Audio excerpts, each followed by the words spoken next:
Pockets, pockets, pockets. I hope by now that by the grace of the internet gods, you've been exposed to the debunking of the scarcity of pockets. I think this is something we hear about all the time, especially with the way modern women's wear has gone. But we know now that pockets weren't as few and far between as one thought, historically. In the 18th century, they were like their own items. They were typically oval-like shapes, from the plainest linens to heavily embroidered silks. They were tied around the waist and accessible through side slits in skirts. There is evidence that they became integrated into clothes into the 19th century, when side slit skirts all but disappeared, and back closures became more common for skirts, rendering the tie-on pocket virtually inaccessible, unless you had it towards the back. However, though we know a bit more about them, we still know so little. Pockets, common as they were, suffered from the curse of being an unremarkable aspect of everyday life, and so they were little recorded. But we do know they existed. The transition between the tie-on and the integrated pocket is unclear, but in 1894, Mrs. Douglas described it as an essential hidden feature and the trick of the dressmaker. She writes, "Her greatest difficulty is her pocket. Dressmakers take a weird delight in concealing it, and you have to search for it as long and fruitlessly as for hidden treasure.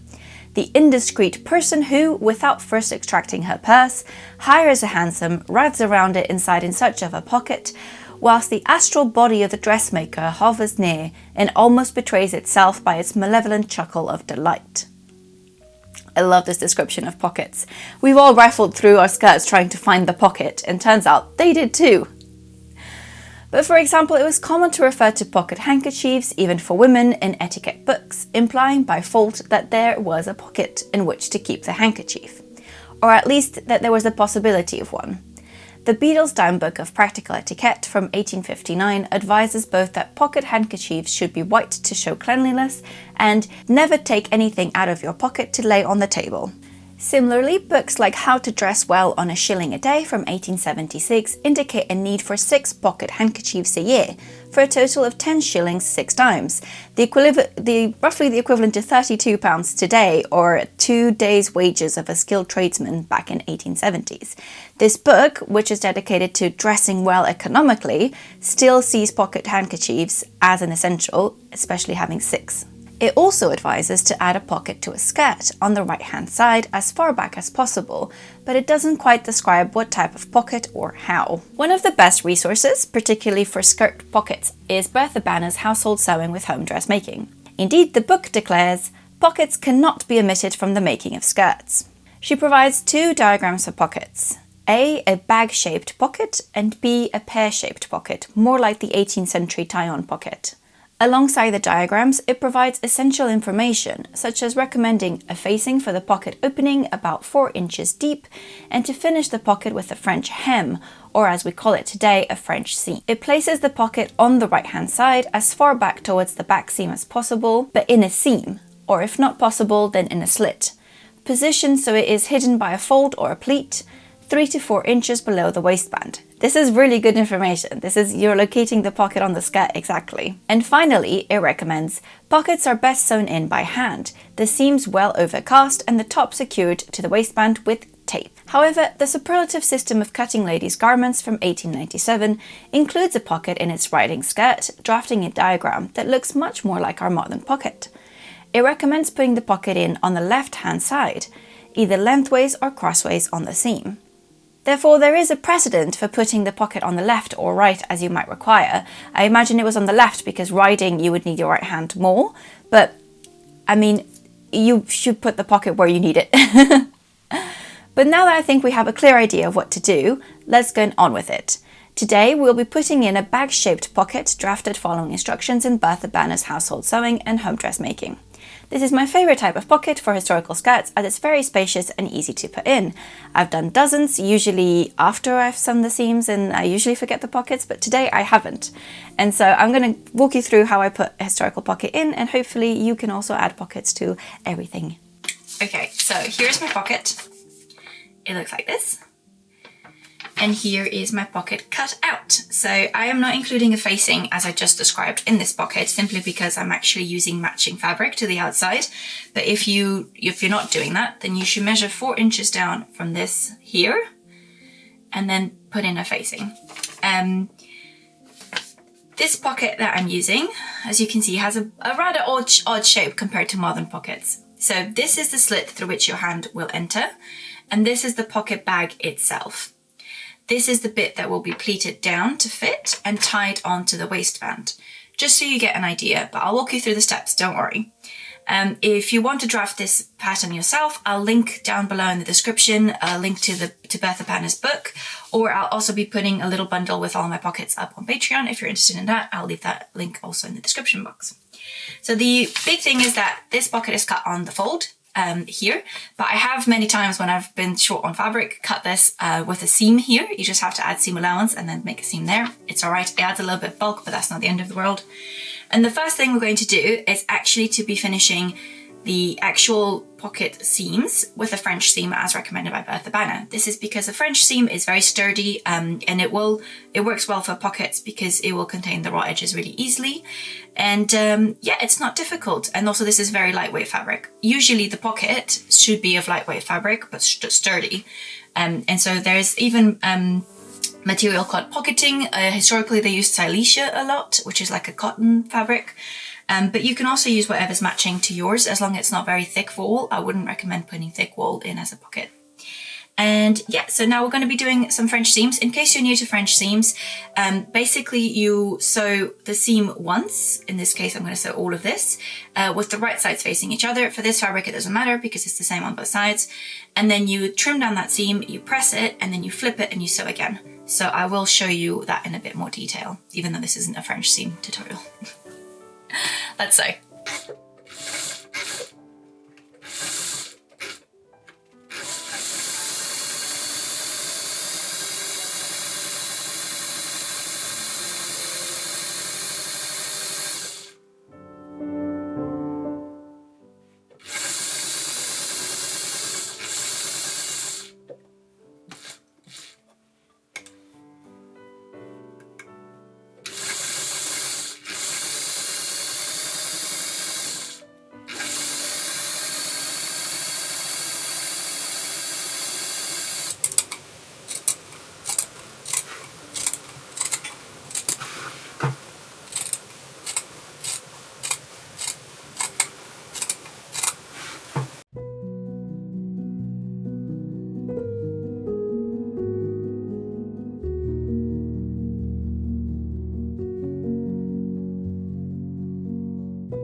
Okay, and that is it for the pocket seaming itself.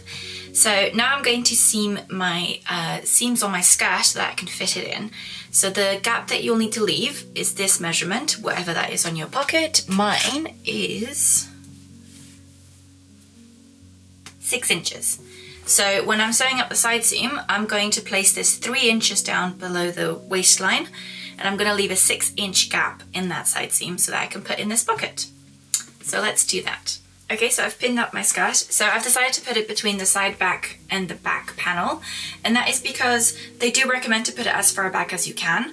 I have put it in the side seam before and it's been fine. It's just a little bit more visible because my pleating in these historical skirts doesn't start at the side seam, it starts further back. So it is a bit more noticeable, but it is also more easily accessible. So it's up to you. I decided to try it in the side back this time.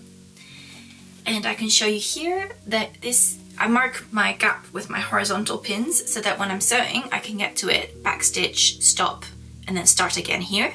So that is exactly what I'm going to do, just a normal straight stitch seam on the machine, leaving that gap open.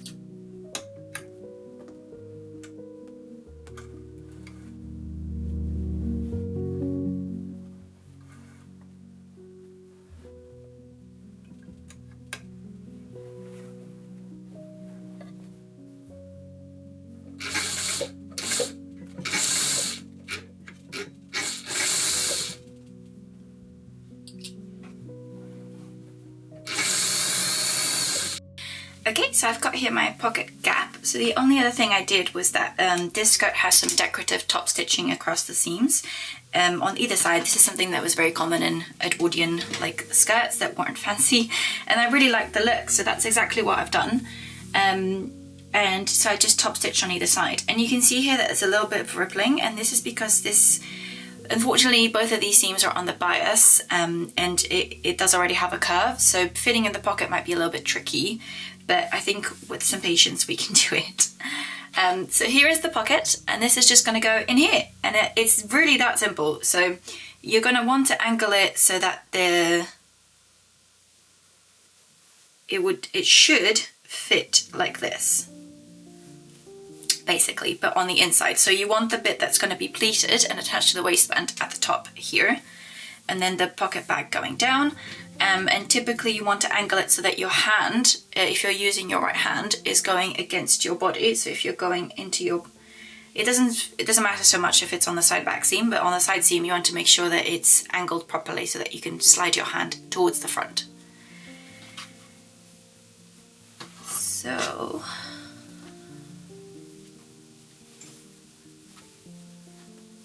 I just put the pocket bag in until I can like roughly position it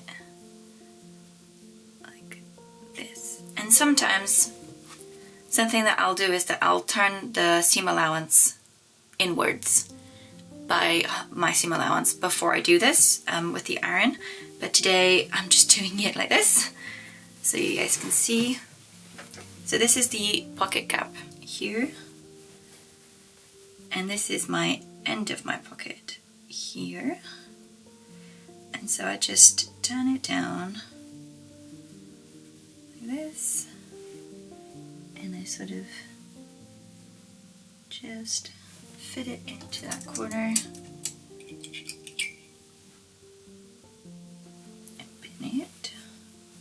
And then it's the same with the rest. So you just turn down your seam allowance in your pocket and you line it up with the pocket slit. I usually do this so it's a little bit inwards from the actual slit, and this will help it keep it hidden, especially if you're not using a matching fabric. But obviously this will, if you're not using a matching fabric, this would have the facing on this bit. So like this, all the way to the top.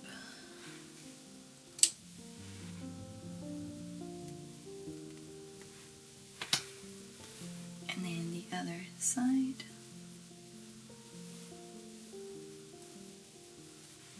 Here we've got the bit that's going to be pleated. So the way you pleat it is, so naturally it wants to lie like this, flat like we cut it, but you rotate it towards you and then you just push that fold.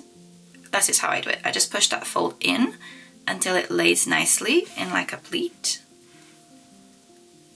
like this, and then I pin that as well. And I will finish that later when I attach it to the waistline. So I just leave that there like this.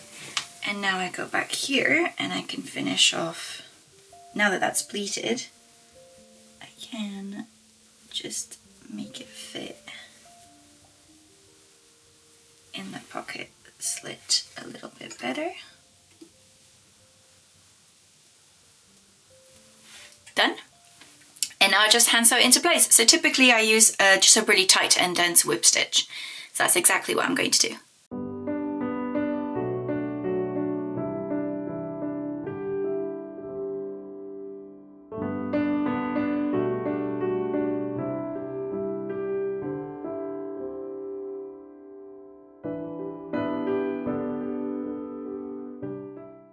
Okay, so to finish off this pleated top of the bag, I've just basted it together with my thread, but usually you don't have to do this, you can just overcast it, but I typically like to bind it because I'm already adding a little bit of tape to then hang it from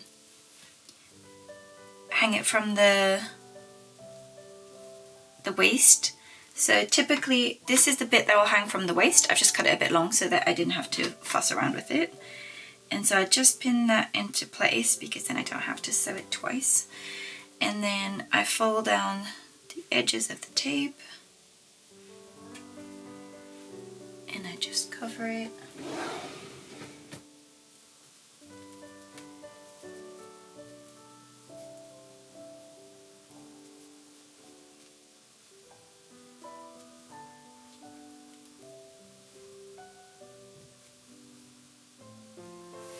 And then I just sew it down.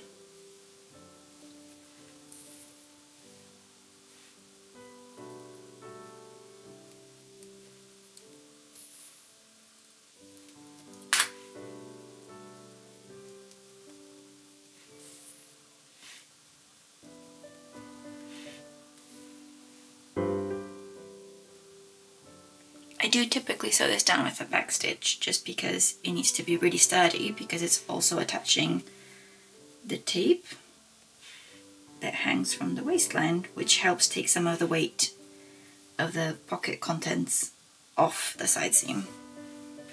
Now that that's done, I'll just go in and sew down the tape again, just for extra security. So I'll just do another little back stitch. Just pin it up here. So the point is that when you go and sew in a waistband, whatever you want to sew here or finish off, this tape needs to be caught in it so that when the pocket hangs, the weight, a lot of the weight of the pocket is hanging from the waist and not the side seam. Okay, and that is technically it for the pocket. So the pocket is in. There are a couple of pending things, which you can do later on in your construction, however you would like. So obviously, as I just mentioned, you need to make sure to catch that tape in the waistband or waist seam or whatever you do up there. And then the other thing is that you obviously have some raw edges from where you've sewn on the pocket. So the book recommends that you overcast these. Overcasting is when you do kind of like a whip stitch around the raw edge. And this is a good finish. You can do like a really dense one that makes sure it's very sturdy. However, our fabrics are not woven as densely or as well as fabrics were in the 19th century, which means, and also, most importantly, our washing methods are much rougher. So if you want to be throwing like this skirt in the washing machine constantly, you will need a sturdier finish. You can turn down and top stitch these seam allowances into place. You can overlock them. You can zigzag stitch them. You can do whatever you want really, but just keep in mind that if you're going to machine wash this, modern fabrics don't hold up as well with simple seam finishes. I think I'm just going to overcast this because I don't expect to be washing this a lot, and the seam finishes that I've picked for the skirt in general are just pinking. So I'm being a bit brave with this one. So I'm just going to densely overcast these and then it'll be done. I will show you a photo or some footage of the finished skirt once I've finished it, obviously, but I'll insert it here at the end. And I think that is it. Thank you very much for watching this video. It was just like a quick little pocket insertion. If you have any questions, just leave them down below. I'm happy to answer. We all deserve pockets. And I think I'll be doing one of these for a modern pocket and a different type of historical pocket that I also use sometimes. So yeah, stay tuned for the pocket series, I guess. And may you have as many pockets in your life as you deserve.